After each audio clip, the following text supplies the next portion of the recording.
ছোটবেলায় ইলেকট্রিসিটি চলে যেত, তো এখন তো অনেক আধুনিক পদ্ধতি আছে, তখন তো মোম ছাড়া আর কিছু এরকম ছিল না বিকল্প। পড়াশোনার সময় যখন মোম নিয়ে কাজ মানে মোম জ্বলতে দেখতাম, তখন ওই যে গলে গলে পড়ার সময় এটা আস্তে আস্তে নিজের মাথায় ক্লিক করলো যেটা কিভাবে হয়, কিভাবে জ্বলে, মানে এই একটা চিন্তা। আর আমার একটা ছোটবেলা থেকে অভ্যাস, যদি কোনো কিছু একটা টার্গেট করি ওইটা মানে সাকসেস না হওয়া পর্যন্ত আমি ওটার পিছনে লেগে থাকি। তো ওই জায়গা থেকে আসলে ওই যে গলানো যে মোম গুলো পড়ে থাকতো সেটা জমিয়ে জমিয়ে তো একবার হচ্ছে ওই হাড়ির মধ্যে গলিয়ে মানে চেষ্টা করলাম যে কিভাবে একটা মোম দাঁড় করানো যায়। তখন হচ্ছে আপনার ওই যে টুথপেস্টের প্যাকেট, খালি প্যাকেট, টুথপেস্টের প্যাকেটের মধ্যে গলানো মোমটা দিলাম, দেওয়ার পরে হচ্ছে চতুর্পাশ থেকেই সাথে সাথে সবগুলো বের হয়ে গেল, সব খুলে বের হয়ে গেছে। কিন্তু তখন তো বুঝি নাই যে ওটাকে গাম দিয়ে বা অন্য কিছু দিয়ে লাগিয়ে তারপরে করতে হবে। তখন ওই পরে আর একটা টুথপেস্টের প্যাকেট জোগাড় করে তো ওইটার মধ্যে দিলাম, দেওয়ার পরে দেখলাম যে শেপ হয়েছে, কিন্তু মানে জ্বালাবো কিভাবে, ওর ভিতরে তো সুতা দেয়নি। তখন হচ্ছে আমাদের যে এই যে সেলাই করি যে সুতা, ওই সুতা দিয়ে আমি আবার আর একবার ওইটা গলায় আবার দিলাম, কিন্তু যখন জ্বালাতে যাই তখন দেখি একবারে মানে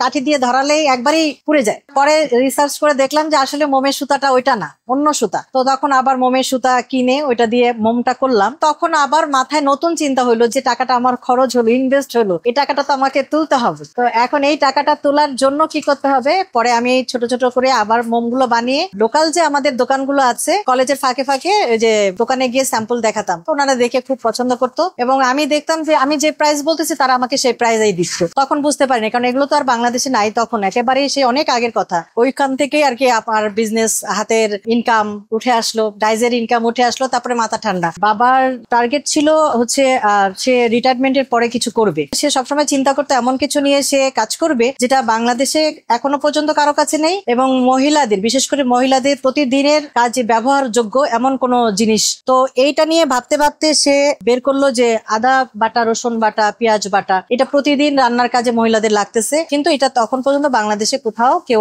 এটা বের করেনি, আসেনি। তো বাবা আমার সাথে শেয়ার করতো, সে যখন ওই আদা বাটা একটু ব্ল্যান্ড করে, বাসায় যে ব্ল্যান্ডারটা ছিল ওইটা দিয়ে করে রিসার্চ করতো, নষ্ট হয়ে যেত, 2 দিনের মধ্যেই নষ্ট হয়ে যেত, ফেলাই দিতে হতো। এগুলো তো আম্মা পছন্দই করতো না। আব্বার সাথে তার প্রতিনিয়তই একটা দ্বন্দ্ব থাকে, এটা স্বাভাবিক, এটা মায়ের দোষ না আসলে, এটা মানে অপচয়টা সে মনে করতেছে অপচয়, আর বাবা মনে করতেছে রিচার্জ করতে গেলে এটা লাগবে। জিনিসটা দুই ব্যাপার ছিল। যখন আমি এটা দেখলাম, আমার তো তারপরে বিয়ে হয়ে যায়। এরপরে একটা সময় আমি আমার বাবাকে বললাম যে আপনি রিসার্চ করার জন্য আমি আপনাকে একটা সেফ জোন দিচ্ছি, যেহেতু আমারও এই কাজে খুব আগ্রহী আছে। আমি বললাম যে আপনি আমার এখানে আসেন, আমার এখানে থেকে আপনি রিসার্চ করেন, যা সহযোগিতা দরকার আমি করব। তো বাবা ওইটাতে হচ্ছে বিভিন্ন, যেমন ধরেন আচারের যে একটা বাজারজাতের জন্য যে একটা প্রিজারভেটিভ দিতে হয়, সসেস দিতে হয়, বিভিন্ন বই সে কালেক্ট করতো, সে এটা পড়তো, এটা দিয়ে বিভিন্ন পার্ট ধাপে ধাপে আসলে সেই জায়গাটায় আসছে এবং একটা সময় সাকসেস হয়। আমাদের একটা ফোন ফ্যাক্সের দোকান ছিল, ওই দোকানে আমি একটা ফ্রিজ ভাড়া নিই। ফ্রিজ ভাড়া নিয়ে ওই ফ্রিজের মধ্যে বাসায় বসে শিলপাটায় বাটা সম্ভব না, এরপরে ব্ল্যান্ডিং এ ব্ল্যান্ড করে হচ্ছে আপনার প্যাকেট করে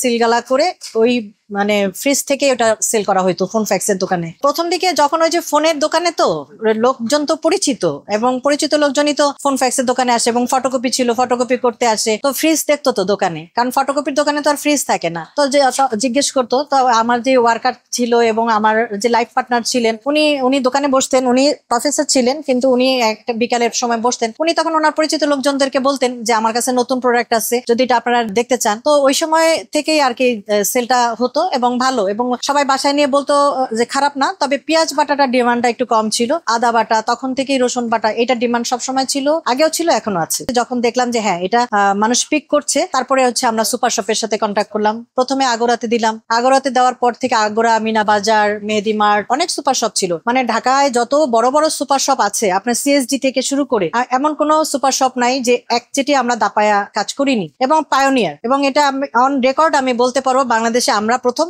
আমার বাবাই প্রথম আদা বাটা, রসুন বাটা, পেঁয়াজ বাটা এটা নিয়ে আসে। এবং যেই সময়টা আমরা আগার আগার সেল করি, আগার আগার পাউডারটা, এটাও আমি অন রেকর্ড বলবো, আগার আগার পাউডারটা তখন বাজারে কেউ চিনেও না যে আগার আগারটা, তখন জেলিটিন নামে একটা প্যাকেটে আসতো, বিভিন্ন কালারে জাস্ট রেডি করা জেলিটিন বের করতো, কিন্তু আগার আগার বা প্যাকটিন যেটা দিয়ে জেলি হয়, এই পাউডার গুলো আমরাই ওই সময় ছোট ছোট আকারে আমরা কোটাজাত করে আমরা সেল করি। বাবার যে ব্যতিক্রমী একটা চিন্তা ভাবনা ছিল যে সে ব্যতিক্রম কিছু করবে, তো ওই ব্যতিক্রমী চিন্তা ভাবনা থেকেও আমার মাথায় ওটাই আসা যে আসলে হলুদ মরিচ ধনিয়া জিরা এই গুঁড়াটা তো সবার আছে, তো এটা পাওয়াও যাচ্ছে, বড় বড় কোম্পানি বিক্রি করছে, তো আমি এমন কিছু প্রোডাক্ট তৈরি করি যেটা অন্য কারো কাছে নেই। সেই হিসাবে যেমন ধরেন আমার একটা অল পারপাস মশলা আছে, 21টা ইনগ্রেডিয়েন্টস দিয়ে আমার ওইটা বানানো, এবং ওইটা আপনি ভেজিটেবল বলেন, নুডলস বলেন, আপনি হচ্ছে মাছ মাংস ইচ এন্ড এভরিথিং আপনি সবকিছু তো এটা ইউজ করতে পারবেন। এবং এখনো পর্যন্ত আসে নেই আমার জানা মতে যে ক্রিসপি চিকেন ফ্রাই মশলা এটা আছে, মাটন কালো ভুনা, তারপর চিকেন কালো ভুনা। আসলে এটা আমি মনে করি এটা আমার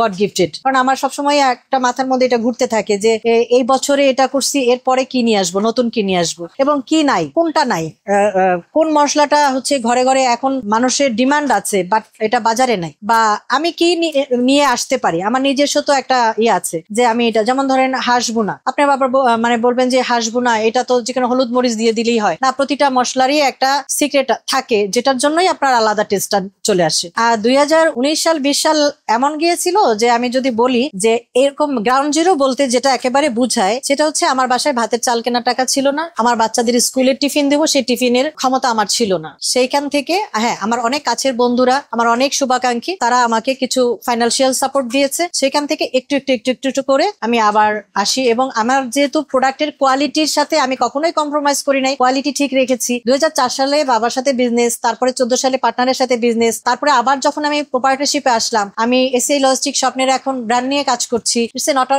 ম্যাটার অফ জোকস। হ্যাঁ আমার কোয়ালিটিটা আমি সবসময় ঠিক রেখেছি বলে কিন্তু স্বপ্ন আমাকে আজকে তাদের সাথে কাজ করার, একচেটিয়া কাজ করার সুযোগ দিচ্ছে, এবং প্রতিনিয়তই তাদের সাথে আমার প্রতিদিনই নতুন নতুন আইটেম আমি লঞ্চিং করতে পারছি। আর একটা মজার বিষয় হচ্ছে যে আমার ছেলে যে অস্ট্রেলিয়াতে পড়াশোনা করছে, আমি হচ্ছে ওর স্পন্সর ছিলাম। ও যাওয়ার পরে ওইখানকার রেডিও থেকে একটা ওর সাক্ষাৎকার নিচ্ছিল, আমার ছেলেকে ডাকা হয়েছিল। কথায় কথায় তখন জিজ্ঞেস করছিল যে আপনার মা কি করে, তো বললো যে আমার মা বিজনেস করে। কিসের বিজনেস? মশলার বিজনেস। যখন জিজ্ঞেস করলো আপনার মায়ের নাম কি বা কোম্পানির নাম কি, কোম্পানির নাম, এবং যখন বললো যে মাহমুদ রাসূল তারা ইমন, দুইজন সাংবাদিক একসঙ্গেই বললো আমরা তো তাকে চিনি। আমার ছেলে মানে তখন মানে তার চোখে পানি আসছে যে মানে আসলে সে অবাক হয়ে গেছে যে অস্ট্রেলিয়ার মতো জায়গার সাংবাদিকরা ওনারা বলছে যে আপনার মাকে আমরা চিনি।